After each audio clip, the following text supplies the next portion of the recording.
안녕하세요. 오늘 생성형 AI의 지식재산 분쟁 사례 분석에 대한 발표를 할 L팀입니다.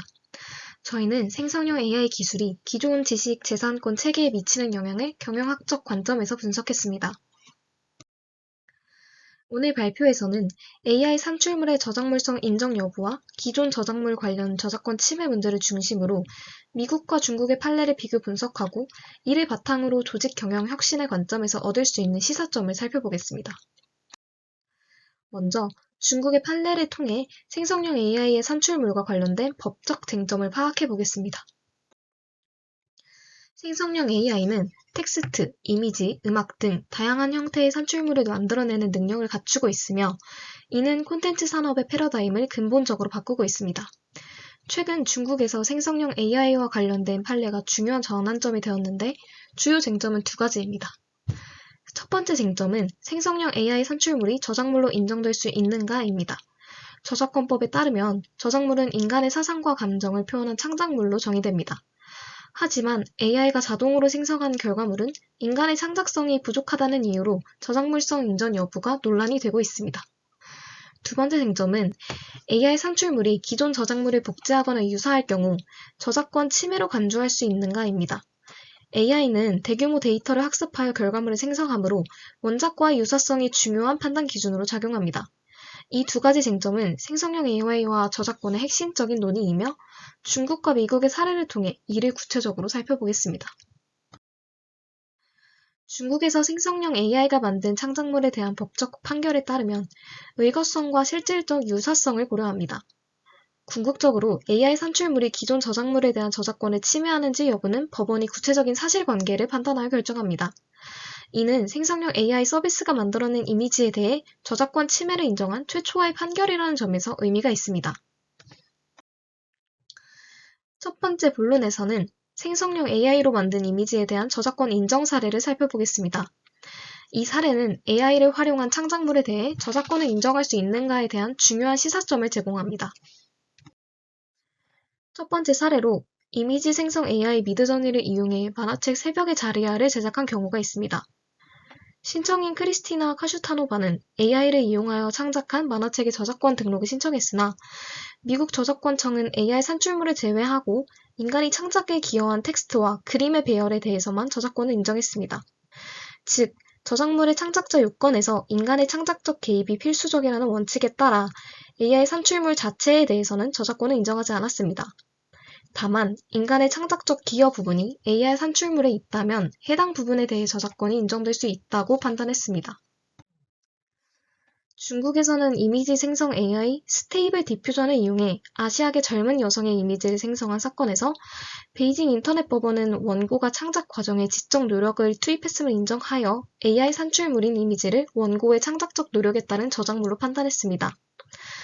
이는 AI 사용자가 매개 변수를 설정하고 원하는 결과물이 나올 때까지 반복적으로 조정하는 등의 창작적 기여가 있다면 저작자로 인정받을 수 있음을 보여줍니다. 즉, 중국의 법적 접근 방식이 상대적으로 유연하며 AI 기술을 활용한 창작물의 저작권 인정에 있어서 인간의 창작적 개입을 어떻게 평가하는지가 중요함을 보여줍니다.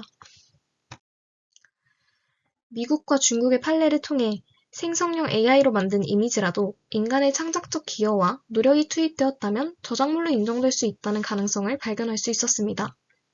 그러나 프롬프트나 매개 변수를 입력하고 조정하는 사용자의 활동을 창작적 표현으로 볼 것인지 아니면 아이디어나 소재 제공 수준으로 볼 것인지에 대한 논의가 필요한 상황입니다. 다음으로는 생성형 AI의 산출물에 관한 저작물성의 인정 가능성에 대해 논의해 보겠습니다. 한국저작권위원회의 생성형 AI 저작권 안내서에 따르면 AI 창작물은 저작권이 인정되지 않으나 사람의 창작적 기여가 있다면 제한적으로나마 인정받을 수 있다고 밝히고 있습니다. 한국에서 영화 제작사 나라 AI필름이 AI 영상물로 제작된 영화 수로부인이 편집 저작물 등록을 인정받은 사례가 있습니다.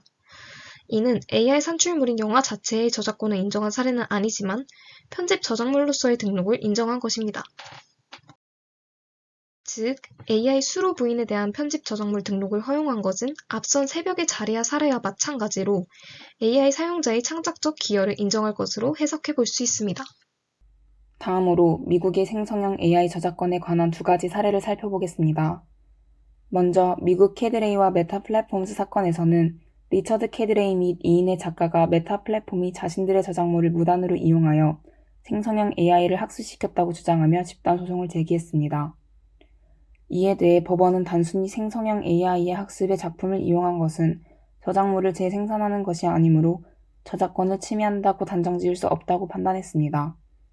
다만 피고가 주장하는 변형적 이용에 해당하여 공정 이용이라는 주장에 대해서는 법원에서 명확한 판단이 없었습니다.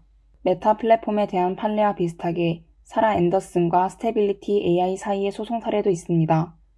화가들은 자신들의 작품이 허가 없이 이미지 생성형 AI 모델의 학습 데이터로 사용된 것에 대해 집단 소송을 제기했습니다. 이에 대해 법원은 실질적 유사성에 대한 입증이 필요하며 이전 사례와 비슷하게 산출물이 저작물로 보호받는 학습용 데이터에 기반한 것이라고 해서 모든 산출물이 곧바로 2차적 저작물에 해당하는 것은 아니라고 밝혔습니다. 이러한 미국의 사례들과 달리 중국의 사례에서는 생성형 AI가 울트라맨이라는 미술 이미지를 무단으로 복제한 사건에 대해 법원이 AI가 생성한 이미지가 원 저작물을 무단으로 복제 및 각색한 것이라 판단하여 저작권 침해를 인정했습니다. 또한 법원은 생성형 AI 서비스 제공자가 키워드 필터링 및 위법 내용 제거 등의 의무를 다하지 않았다고 보았으며 AI가 기존 저작물을 무단으로 변형한 경우 저작권 침해가 성립된다고 판결했습니다. 이는 중국이 AI 기술의 법적 책임을 엄격하게 다루고 있음을 알 수 있습니다.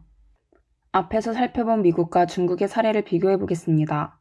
먼저 미국의 메타 플랫폼에 대한 소송 사건과 중국의 사례를 비교해 보면 AI 학습 과정에서 발생하는 2차적 저작물에 대한 관점이 다름을 알 수 있습니다. 미국 법원은 AI 학습을 저작물 재생산과 구별하여 AI 학습 자체를 저작권 침해로 보지 않았지만 중국 법원은 AI 생성물을 저작권 보호의 대상으로 인정하고 AI가 저작물을 변형하거나 복제한 경우에도 저작권 침해로 간주하여 법적 책임을 물었습니다. 두 판례 모두 AI의 역할과 저작권법의 보호 범위를 명확하게 정의할 필요가 있음을 시사하고 있습니다. 현재 저작권법은 인간 창작자 중심이므로 AI 생성에 대한 추가적인 규정이 필요한 상황입니다. 다음으로 미국의 스테빌리티 AI 소송과 중국의 판례를 비교해보면 중국은 생성형 AI 생태계라는 사회적 변화에 대처하기 위해 새로운 해결 방식을 모색하고 있다는 차이가 나타납니다. 중국은 생성형 AI 기술의 발전에 따라 생성형 인공지능 서비스 관리 잠행 방법을 신속히 제정하여 이를 토대로 저작권 침해 책임을 부과하는 등 사회적 변화에 대처하기 위해 노력하고 있습니다. 반면에 미국 판례는 기업의 생성형 AI 기술 개발 자유를 보장하고자 하는 경향을 보이고 있습니다. 지금까지 미국과 중국의 사례를 통해 생성형 AI와 저작권 문제의 주요 쟁점을 살펴보았습니다. 이를 바탕으로 조직 경영의 관점에서 앞으로 어떻게 대응해야 할지 정리해 보겠습니다. 현재 AI 산출물에 대한 법적 기준이 불명확한 상황에서 기업들은 AI를 활용한 창작물의 저작권과 리스크를 체계적으로 관리해야 할 필요성이 커지고 있습니다. 따라서 AI 기술 발전에 유연하게 대응해야 합니다. AI 기술은 계속 발전하고 있기 때문에 법과 규제 역시 변화해야 합니다. 기업들은 이러한 변화에 적응하기 위해 지속적으로 법적 환경을 모니터링하고 전문가와 협력하여 AI 활용에 맞는 가이드라인을 마련해야 합니다. 그리고 이에 맞는 경영 전략을 수립해야 합니다. 특히 기술 도입 초기부터 윤리적 기준을 강화하고 데이터 관리 절차를 체계적으로 정비하는 것이 중요합니다. 또한 기업 내부 기준을 마련해야 합니다. AI 창작물에서 인간의 창작 기여가 어느 정도 포함되는지를 명확히 하고 조직 차원에서 이를 관리할 수 있는 체계를 구축해야 합니다. 이를 위해 내부 교육 프로그램을 운영하고 지역적 특성을 고려한 정책을 수립해야 합니다. 궁극적으로는 인간과 AI가 협력할 수 있는 창의적 환경을 만들어가는 것이 중요합니다. 결론적으로 생성형 AI는 우리에게 새로운 윤리적, 법적 과제를 제시하고 있습니다. AI 기술을 활용하는 모든 조직과 개인은 법적, 윤리적 책임을 명확히 하며 변화하는 환경에 적응할 수 있도록 시스템을 구축하는 것이 필요합니다. 이상으로 발표를 마치겠습니다. 감사합니다.